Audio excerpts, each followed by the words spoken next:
Et salut à tous, je suis ravi de vous retrouver pour cette toute nouvelle vidéo. Et dans cette nouvelle vidéo, nous allons parler de prélèvement bancaire SEPA d'IBAN qui ne passe pas chez Bouygues Télécom. Et oui, puisque vous êtes nombreux à me dire que des IBAN étrangers ne passent pas chez Bouygues Télécom. Nous allons voir quelle situation il faut faire pour faire accepter son RIB et quelles sont les solutions qu'il existe maintenant pour que vous puissiez payer votre facture chez Bouygues Télécom. C'est parti pour la chaîne Banque et FinTech qui compare, qui synthétise, qui teste des banques, qui vous apporte des solutions pour épargner, économiser, qui teste des néobanques, des FinTech, qui vous apporte des astuces, des bons plans, tout ça pour que votre portefeuille bancaire puisse économiser sur les frais bancaires.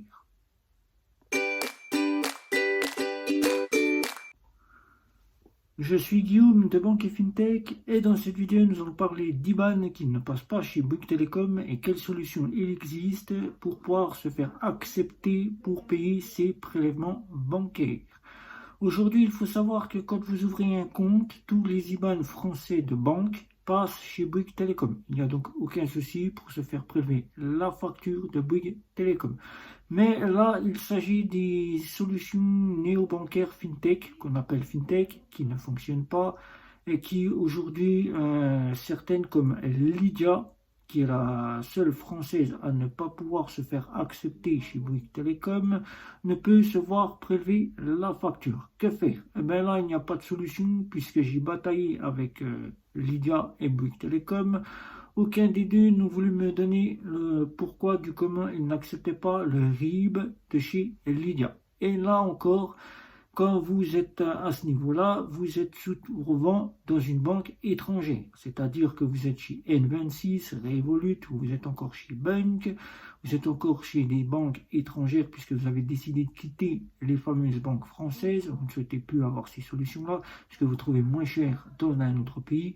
Et vous arrivez ici, comme par exemple en Suisse. Dans les banques suisses, vous ne pouvez donc pas faire de prélèvement bancaire. Ça, c'est pas possible en France, mais il y a des solutions. Maintenant, pour faire prélever ces prélèvements de factures, chez Bouygues Télécom, depuis peu, que vous verrez ici ou là, ils ont mis en place le système de la carte bancaire. Et oui, on prend la carte bancaire de sa banque, n'importe laquelle, et là, au lieu de remettre son fameux IBAN français ou son fameux IBAN étranger, on met directement le numéro de sa carte bancaire, on valide, on attend la validation par application, on valide depuis l'application, et là, c'est fait, on a sa carte bancaire qui est validée. Mais là, Bouygues Télécom est vraiment très en retard, puisqu'il y a bien longtemps que ses concurrents, Orange Bank le prévoit. Orange Bank vous donne la possibilité de faire prélever votre facture ou tout simplement de faire le prélèvement par carte bancaire. C'est que vous payez comme vous payez un achat chez Orange. Vous payez un achat comme si vous achetiez une chose chez Amazon, chez Orange, vous payez comme cela chaque mois. Mais là, il faut bien se souvenir que chez Orange, si votre IBAN ne passe pas, il faut se souvenir de la date auquel vous devez juste être dans les temps pour pouvoir payer sa facture. C'est pareil chez SFR, ils ont le même procédé que chez Orange, mais là, maintenant, SFR a donc décidé de moins discriminer ses clients puisqu'ils acceptent la plupart des IBAN. Et là, oui, il n'y a pas d'autre solution. Chez Bouygues Télécom, c'est l'IBAN de chez Lydia qui est le plus impacté, alors que nos fameuses néobanques Revolut, N26, Nickel qui était encore discriminés, maintenant sont acceptés. Il n'y a donc plus vraiment de souci pour pouvoir mettre son IBAN grâce à ces trois fintech néobancaires. Mais là, Lydia, il n'y a pas de solution. Donc maintenant, vous avez, comme vous pouvez le voir, là ou là, encore une fois, le passage maintenant du prélèvement par carte bancaire, auquel vous descendez tout en bas une fois que vous êtes dans votre application, au moyen de changement de paiement, vous allez voir tout en bas, le dernier petit paragraphe, c'est pour y déposer sa carte bancaire. C'est très simple, ça prend 3 minutes, on remet ses numéros de carte bancaire, on attend la validation et là, c'est validé.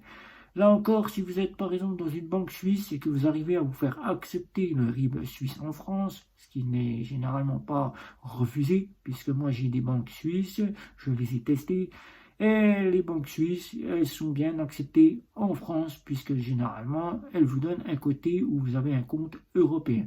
Comme certaines néobanques, compte EU, YUH, que vous pouvez voir ici ou là, a un IBAN suisse qu'on peut utiliser en France. Là, la CAF, le Pôle emploi et toutes les autres institutions pour faire revenir vos revenus sont bien acceptées. Mais là, c'est au niveau des prélèvements, il n'est aucune possibilité chez EU de mettre un prélèvement en faveur de votre créancier, que ce soit loyer, assurance ou quoi que ce soit. Les prélèvements ne sont pas acceptés. C'est EU qui l'annonce, elles sont acceptées en Suisse, mais elles ne sont pas acceptées en France, puisque la France n'a donc pas pris en charge les prélèvements. Mais là, il existe la solution chez Bouygues Telecom, on prend la carte bancaire de chez EU. Pour un exemple, j'ai pris celle de Nickel, mais Nickel ça passe, j'ai pris un exemple. On prend la carte bancaire de chez EU, on va sur le compte de chez Bouygues Telecom, on se rend sur sa page d'accueil, on va dans les paramètres, on va dans son profil, et dans son profil, tout en dessous, le dernier paragraphe, quand on a, pour y mettre son IBAN, on verra maintenant tout en dessous qu'il y a la possibilité d'y enregistrer sa carte bancaire. Comment ça va se passer? Eh bien, tout simplement, vous fixez une date de prélèvement, comme pour l'IBAN, et là, au moment où la date arrive, Bouygues Telecom va se permettre de prélever sur votre carte bancaire. Elle va retirer de l'argent directement sur votre carte bancaire. Ça sera de la même manière qu'elle aura fait un prélèvement. Vous aurez votre notification, où vous aurez inscrit cela sur votre relevé d'identité. Relevé bancaire, je disais relevé d'identité bancaire, mais on pense toujours à ça, mais c'est relevé bancaire, vous aurez inscrit directement que ça a été pris sur votre carte bancaire. Vous n'aurez donc plus rien à faire, plus rien à vérifier, juste à laisser votre carte bancaire et à définir la date du prélèvement que vous aurez choisi. Comme pour l'IBAN, ça sera la même fonction que ce système-là pour être prévu. Voilà. Donc c'était Bouygues Telecom qui a mis en place, qui est bien en retard par rapport à ses concurrents, qui chez Free l'avait été le dernier à l'avoir mis en place, mais qui chez Free, il faut attendre directement que la facture soit rejetée pour pouvoir faire le prélèvement par carte bancaire. Payer avec sa carte bancaire et après définir si on souhaite garder le paiement par carte bancaire. Et là maintenant chez Bouygues Telecom, ça nous évitera directement d'avoir des frais de 10 €. On enregistre la carte bancaire, on paye et on n'a plus de frais de 10 € puisque maintenant la carte bancaire est inscrite et elle est prélevée chaque mois sans que vous ayez à vous soucier. Vous changez de carte bancaire, la date de validité est finie. Là, il faudra refaire le changement de carte bancaire, puisque là, votre ancienne carte ne pourra plus être prélevée puisqu'il n'y a plus de date de validité. Vous changez de banque et là, vous êtes toujours dans le cas où vous êtes dans la disponibilité de pouvoir mettre votre IBAN. L'IBAN qui n'est toujours pas accepté. Ça peut arriver, il y a certains IBAN chez Bank, français, je dis bien français, qui sont refusés. Et oui, ils ne fonctionnent pas, ils ne peuvent pas être prélevés. Et là, tout simplement, il faudra refaire le changement de votre carte bancaire, de la nouvelle banque. Voilà. Donc si vous avez des questions, n'hésitez pas, c'est sous la vidéo. N'hésitez pas à faire tourner la vidéo autour de chez vous, à liker, à partager, à vous abonner surtout, les réseaux sociaux, vous verrez ici ou là, de me retrouver sur LinkedIn. N'oubliez pas les communautés de chez Facebook et Twitter. C'était Guillaume de Banque Fintech. Ciao, ciao, ciao.